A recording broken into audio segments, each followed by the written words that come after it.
Underdog Fantasy is the fastest-growing fantasy app and easiest place to play fantasy sports. Just jump on UnderdogFantasy.com or download the app, draft your team, and that's it.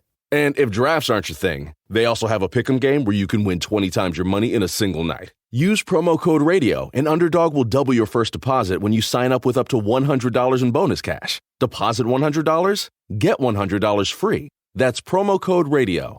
Terms and conditions apply.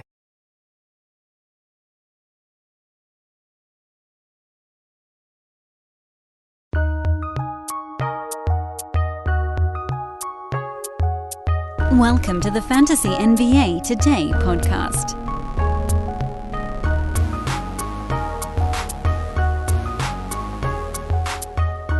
Good day, everyone. Welcome to Fantasy NBA Today. It's Monday. A new week has begun. We are one day out, actually, from being a full month into the fantasy basketball offseason. Which I guess, where does that put us? 5 months away from games? Less than that. Okay, it's less than that from really the heavy lift part of the season. I think we start, obviously there are a few key shows right after free agency, but the run-up to the season really starts about 45 days or so before the actual season begins. So that's like September 5, 6, 7, 8, 9, somewhere in that neck of the woods. I was looking at a week on the calendar, figure out which week actually rolls in with that one. So we're actually, I would argue, maybe a little under 4 months from when the real ramp-up starts, and it'll go fast, I hope. It might not. I am Dan Vespers. Thanks so much for tuning in, everybody. Appreciate you guys sticking with us here during the fantasy basketball offseason. I know that it's not the same. I know that the grind of the fantasy season, we've all got our things we're working on and what have you. But I am grateful that you guys are still listening to the podcast, and I hope that will continue through the offseason. Suppose we'll see. Anyway, come along, won't you? Come along. Join us today as we recap some playoff basketball action from over the weekend, get you guys set up for a couple of games coming up tonight. Boston is in Milwaukee. Memphis is in Golden State, likely without John Morant. And then we got a team to profile. I was hoping we could get another lesson learned in today. I got to get on it. Yeah, that's on me. That's on me, everybody. I know, I'm wearing it. But anyway, we'll work our way through. I think are we on our last Atlantic Division team? Can't remember if there's one or two of them left. See how good I am at this? Let's see, we did the Knicks first, then the Celtics, Nets, Raptors. Yeah, we're on our last Atlantic Division team. So you guys can do process of elimination at that point, and we'll get to that a little bit later on in this show. But first, over the weekend, remember we did a show on Thursday where we talked about the Friday games and the Saturday games, and we had no idea what might be happening on Sunday because, again, everything that happens in a playoff series, you're sort of reacting to a game that already happened.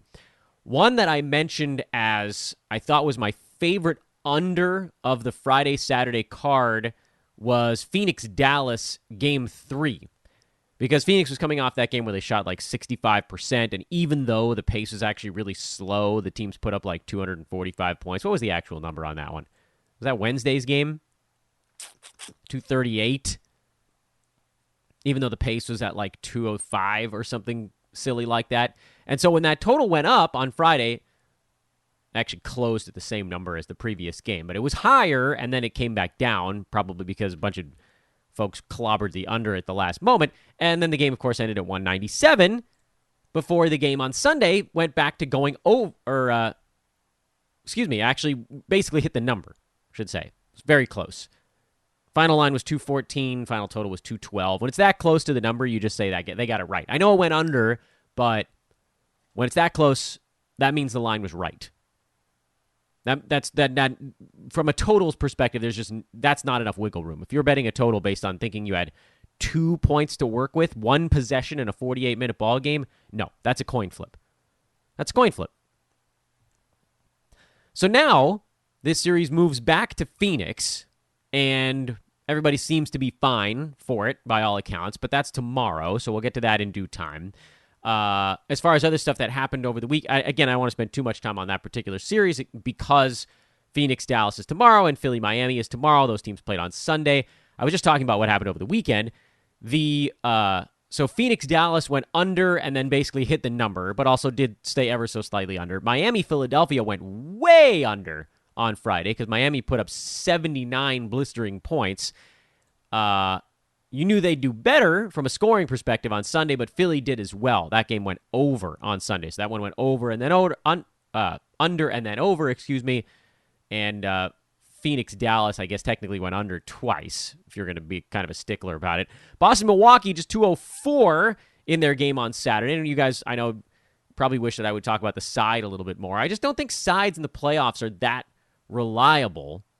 I love the fact that you can create these total bubbles as you work your way through, where it becomes artificially inflated by a couple of results, things that don't actually match up with what you saw on the floor, and you can work into those in some capacity. And then the Warriors and the Grizzlies, which I think my assessment on that Thursday show, if I'm remembering right, was, look, at some point this game is going to go under, but the pace was actually a lot higher than the final score. Was that a Wednesday game? No, that was Tuesday, and then they had a crap ton of time off.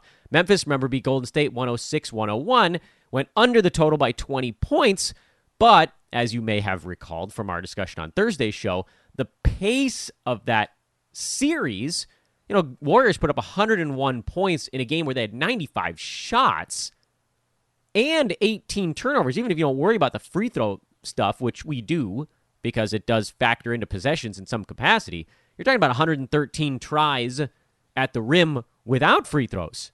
More like 122, roughly, if you divide their 18 free throws in half. So that was a series that was actually played way faster than the total from that Tuesday game. And I said, look, I'm probably not going to bet an over because I hate betting overs. But assuredly, based on what we were seeing at that point, that series was way faster than the last score indicated. So the number came down a little bit. I think it closed at 225 and went flying over. 254 was the final score in that last ball game. And now you have to look at that one as you kind of peel back the layers and work towards the card tonight.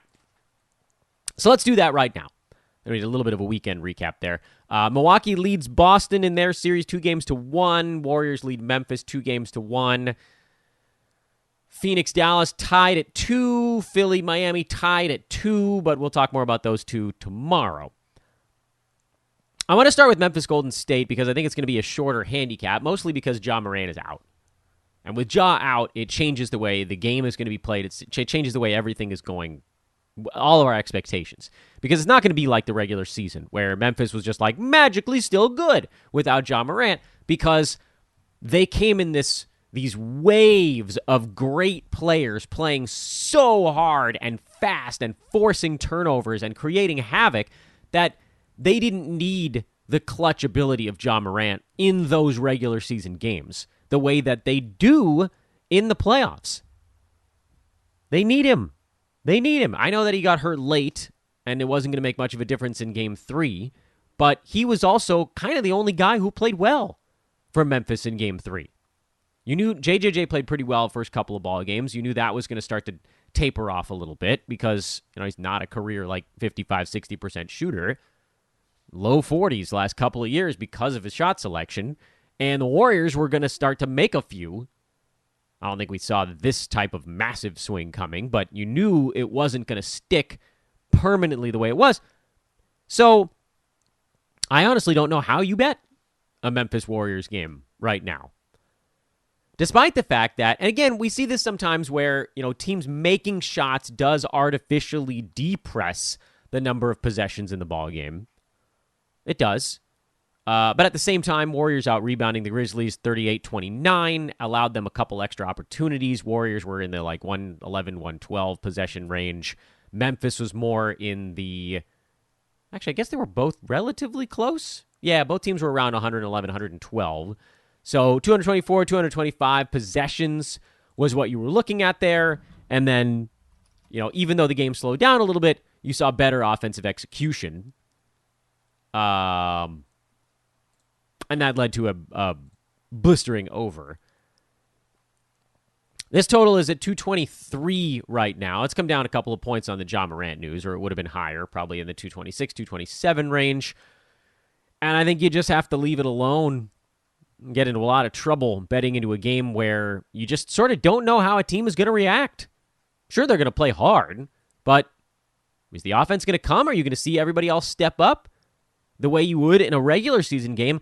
It doesn't really work that way in the playoffs. Mavericks did it to Utah because, well, the Jazz are a little bit of a paper tiger, but Philly didn't have Joel Embiid, and Miami exploited it. They beat them roundly. Embiid comes back, Miami gets better, or Philly gets better by a ton. It's a really interesting little footnote on something we refer to when we're talking betting as the injured star theory, but it actually applies even outside of betting circles, where during a long regular season, many of you have heard me discuss this before, when a team is missing a star player, briefly, this is a very important element. It can't be like somebody gets ruled out for 4 months because there's a different emotional reaction to that. There's oh no, we're screwed. But if it's like, oh, superstar's out for a week, other guys can go, yeah, we can step up a little bit here in the short term. We can fill that gap by covering the fact that historically players go at about 80% during the regular season. But when there's superstars out, they're like, we probably should go closer to 100 for a night or two, unless we want to get smoked. And it works because the other team is probably still going at 80%. So that extra effort from the team missing their superstar tends to cover that gap a little bit. And it's hard to quantify this. I'm just throwing some numbers on the board. In the playoffs, everybody's going at 100%. So if you miss a key player, it's not like your other guys can just give more the way they could during a regular season game. It's not available. You're dipping into the beyond reserves, and someone's going to get hurt, or more likely the scenario, your team's just not going to be as good. So let's focus our efforts a bit more on the other game tonight, which doesn't have a key player likely to miss the ball game, and that's Milwaukee and Boston, and everybody's talking about whether or not there was a particular foul that should have happened in the end of the last ball game. I don't actually care about that kind of stuff. Right now we're sitting on the Bucks by 1.5. Total is hovering around between 211 and 213, seemingly, and it's hard to lock it into place, but we'll basically just say that's where it is. And that was pretty close to where the last one was. Closed at 211.5, went under at 204, which is, I'll call it smedium in terms of how much wiggle room you have there. But it is worth noting that the last ball game featured some truly horrific offensive play. The previous game, which Boston beat Milwaukee 109-86, also featured some pretty awful offensive play, but it was a game where Boston was better able to slow down the basketball game. Yes, the teams didn't score, but a lot of that was because Boston sort of imposed their tempo on it. Their offensive players had good shooting nights. They slowed Milwaukee down. Bucks only had about 100 possessions in that game, 101. That's very much in the Boston neighborhood. Celtics, I think, only had like 98 possessions in that game, which is hard to decipher given the way the other stuff worked itself out. I think Milwaukee had a few offensive rebounds and things like that. But, guys, we are so pumped to introduce some of our new friends, Vincero Collective. If you don't know Vincero yet, they're a premium lifestyle brand out of San Diego carrying watches, sunglasses, and more, perfect for men or women of any style. Why do I love Vincero? They're modern, they're ethical, with the goal of crafting premium lifestyle accessories for those devoted to growth in any and all aspects of life. Health, wealth, community, whatever. Visit VinceroCollective.com/hoopball to get a special 15% off and free shipping discount just for our listeners. Again, that's VinceroCollective.com/hoopball. Vincero spelled Vincero. Their products are stylish, they're of high quality, they're eye-catching, they're modern designs. The watches are stainless steel, durable silicone, and Italian marble straps. For the glasses, all lenses are polarized, the frames are handcrafted, and Because they know that online shopping can be frustrating, they have a 5-year guarantee and a 365-day free return policy. That's nuts, but you don't even need to take my word for it. They have over 30,000 5-star reviews. They've been featured in Forbes, Business Insider, and Newsweek, just to name a few. Go to VinceroCollective.com/hoopball. Get your 15% off and free shipping offer now. Hey folks, Dan here. And a reminder, if you look for it, every day is a cause for celebration. You can celebrate a friend for their promotion, their wedding, they had a baby, or some, life thing. You can celebrate yourself for getting your back to finally crack. It's no easy feat, especially if you got an old back. Or maybe you just want to celebrate living in the year 2022 where you can get beer, wine, and spirits delivered from Drizzly in under 60 minutes without leaving your couch. Right now, Drizzly is giving all new customers $5 off their first order with code FAST5. So download the Drizzly app or go to drizzly.com. That's DRIZLY.com and use the promo code FAST5 for $5 off your first order. It's the #1 app for alcohol delivery. $5 off your first order. FAST5, the promo code FAST5 at checkout. Go to drizzly.com or download the app today. Enjoy the convenience of beer, wine, and spirits straight to your door in under 60 minutes. So when you looked at that ball game, it ended at $1.95, and the total was at 216. You're like, okay, well, did we miss our opportunity here, or is this series slowing down? Our thought on the Thursday show, when we profiled all the playoff games happening over the weekend, was as the series goes to Milwaukee, Giannis is going to try to speed things up a little bit. And Lord knows he did. The Bucks took 99 shots in that game on Saturday. So now we have this weird little pocket where the total of 211.5 was there, and the game went under at 204, but not for lack of trying. Because Boston alone, 87 shots, 12 turnovers. That's 99 right there, and 34 free throws. So we're talking around 116 opportunities. Milwaukee, 99 shots, 10 turnovers, only 17 free throws, so that didn't power boost it quite the same way, but you're still talking about 117, somewhere in that neck of the woods. So this game, if you were just saying 1 point per opportunity in this one, it should have been up around 233.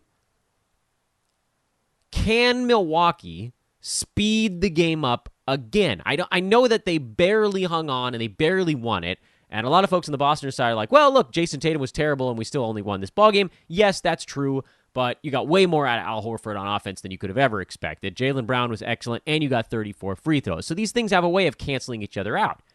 Giannis was very good. Drew Holiday took 30 shots, but wasn't very good on the offensive side. Neither team could shoot. Boston got more free throws, so they were able to kind of hang in it that way. And the Bucks had more chances. Fewer turnovers, more rebounds, all that stuff. By a little bit. Not by a lot, only by a little bit. So then you look at this ball game, and you're like, okay, well, the last one was at 204, and the total was 211 on that game. Why is the total for this ball game actually ever so slightly higher? 212.5? Why is this number bigger than the last one, even though the last game went under the mark? I'll tell you. It's because everybody saw the pace, the opportunity that presented itself in that last ballgame. And I hate to bet over, so I'm not jumping on it. But the pace of that last ballgame in Milwaukee absolutely pointed towards a game that should, with any kind of offensive ability, gone a little bit over. So what do? We leave it alone. Because if the numbers point to an over and a playoff game where they just keep getting slower and dirtier and sloggier and dustier, we probably just leave it alone. I'd love to tell you hammer the over on Boston-Milwaukee, but I've never said the words hammer the over in a playoff game ever, I don't think, and I don't plan on starting today. But I'm not betting the under on it, that's for damn sure. Because the speed of that last ball game, a little bit of offense, yeesh. Sort of, the interesting thing about that last game, too, is that Giannis, 42 points, people might look at that and think, man, he was good on offense. Everything was working, but like no one else on the whole team could get anything to go down. They shot 40%. Boston shot 37%. I don't care how good they are defensively. I mean, teams are going to be a little bit better than that, typically. It's going to be good defense in this series, but that was crazy. Philadelphia 76ers, your team du jour, and this one's not too hard, although there are a couple of things hanging in the balance, and one big one in particular, but just worth noting here right out of the chute, what we're doing on these team profiles is basically assessing what a team looked like this past season, and then what do we think might happen. But I'm not going to go through every permutation of who might be on and off the roster next year. As far as what happened this season, Philly obviously ended the season in a different... They look different when they ended than when they started. James Harden was there at the end. He wasn't there at the beginning, and he wasn't as good in Philadelphia. Harden finished this year... make sure I got my timeline right on this stuff, so we don't give you the wrong numbers. That would be a very large embarrassment. James Harden finished right around the end of the first round. He was a turn player, played in 65 out of their 82 games between his two ball clubs. Joel Embiid was a massive success, played in 68 out of 82 games. That's a big win for him. That put him basically right around league average, a number of games missed, and then all of his other stuff was terrific. The big stories, Tobias Harris continued his very predictably decent production. You know I love me Tobias. He was also relatively durable, 73 out of 82 games. That's more than the league average, so he finished at 43 by totals. Tyrese Maxey, 75 games this year. Number 35 by totals after a top 60 per game season. So actually a lot of really interesting fantasy value. And even Mattie Steibel finished at number 86 on a per-game basis, despite having what you'd call a pretty weird fantasy stat set. And I know you're like, Dan, this is the kind of guy you usually like. Yeah,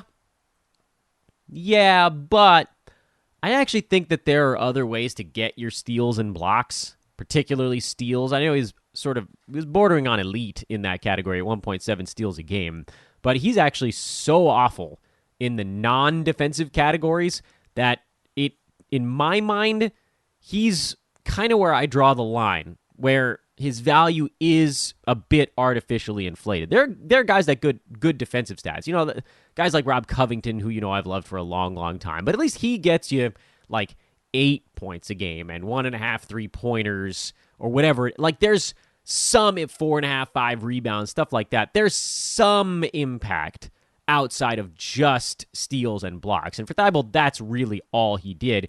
And he's being a bit exposed here in the playoffs as well as not having any offensive game. Things have clamped down, whether it's nerves, whatever, and then teams are going to take better care of the basketball. He's losing playing time, not a ton of it, but some, to veterans like Danny Green. Thibault only played 15 minutes in that last one. Danny Green, 24, George Niang, 21. They need guys that can spread the floor a little bit. And as much as Danny Green takes heat, he somehow ends up, he's just on winning teams all the time.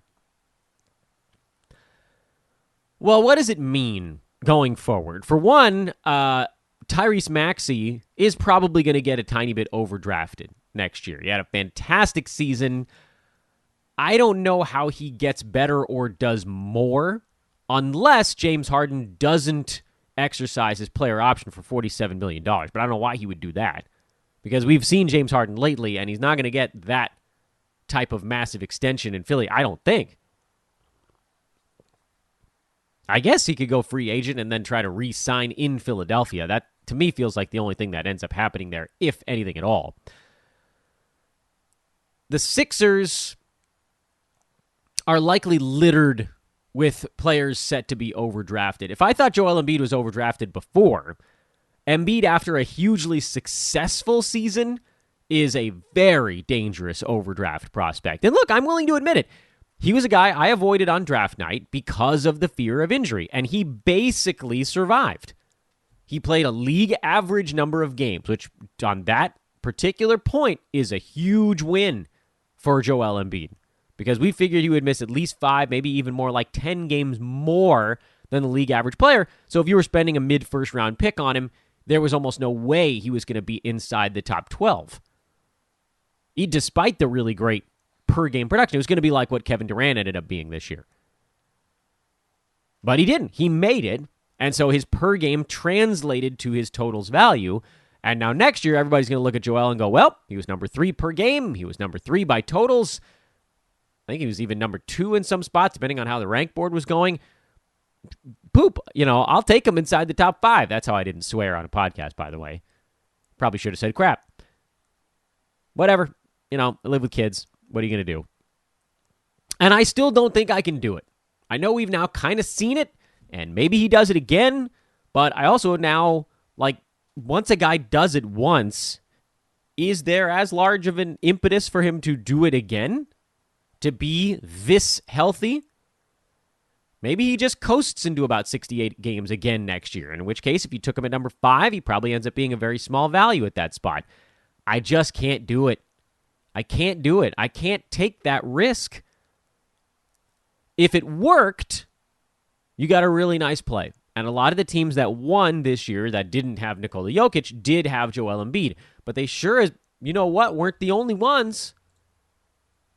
Cat teams tended to do really well this year. Tatum teams were pretty good. Steph teams, unless you were head-to-head and he missed the last week of your playoffs. Even Giannis, who I avoid because of his free throw percent, he was up there by totals at number 8.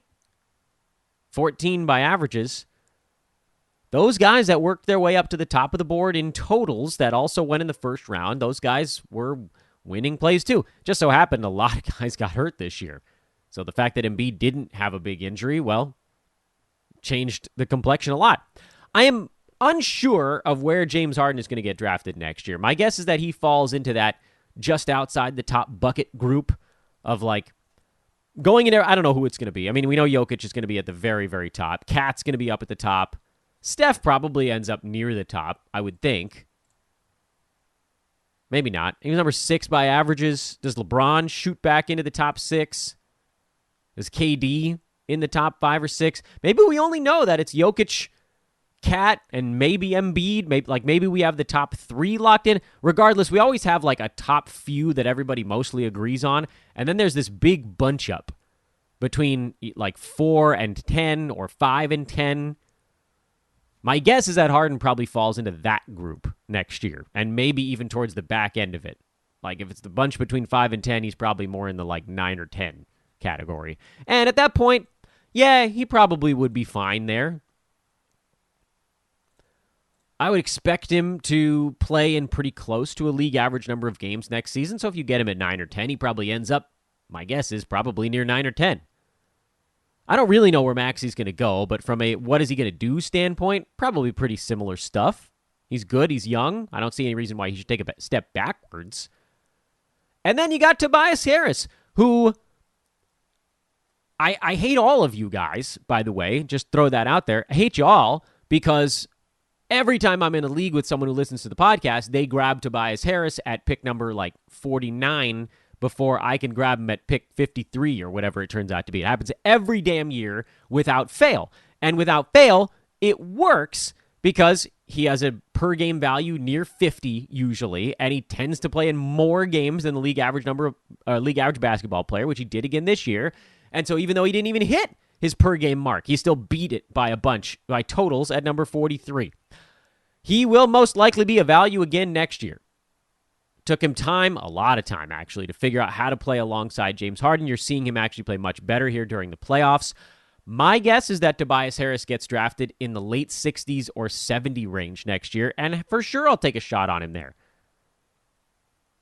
He might be a top 75 per game guy with James Harden on that team, but you know what? If you take him at 65 or 70 and his per game value is right behind that, but he plays in 73 to 75 games again, he's a winner again. We've talked about it before. Once you get back towards 90, 100, 115, that range, durability becomes sort of a false win. Especially in roto leagues, it's not really a win.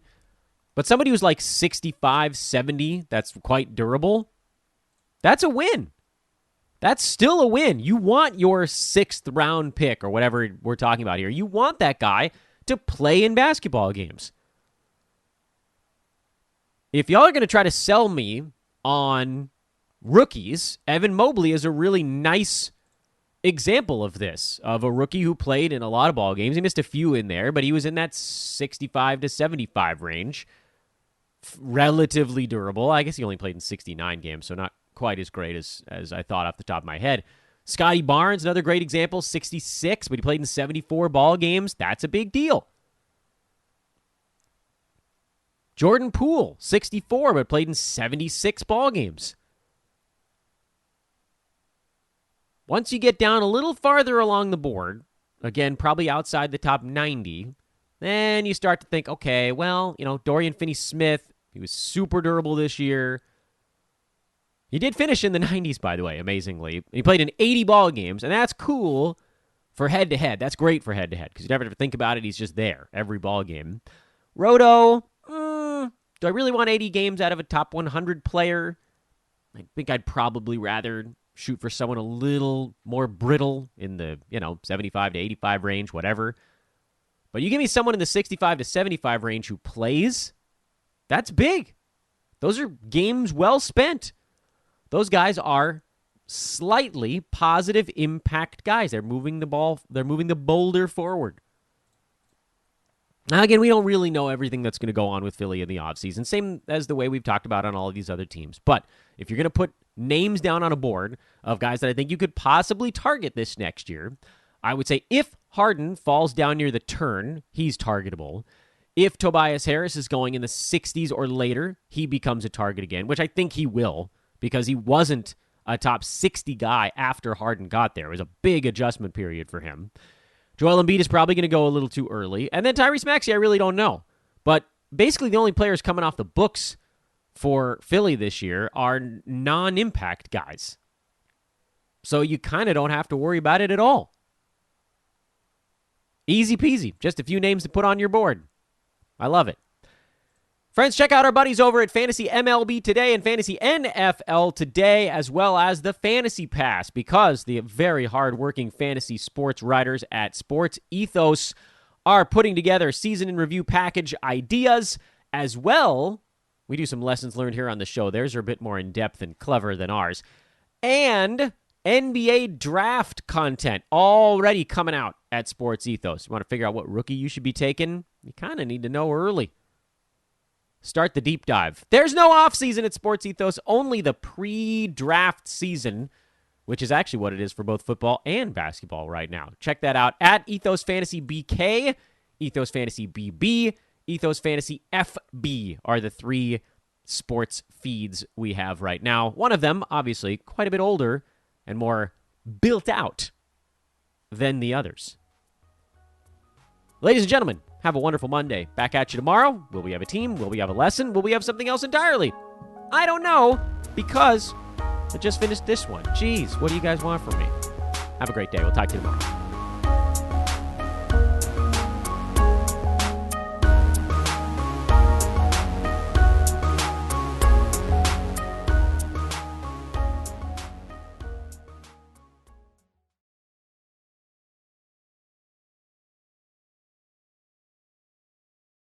Underdog Fantasy is the fastest-growing fantasy app and easiest place to play fantasy sports. Just jump on UnderdogFantasy.com or download the app, draft your team, and that's it.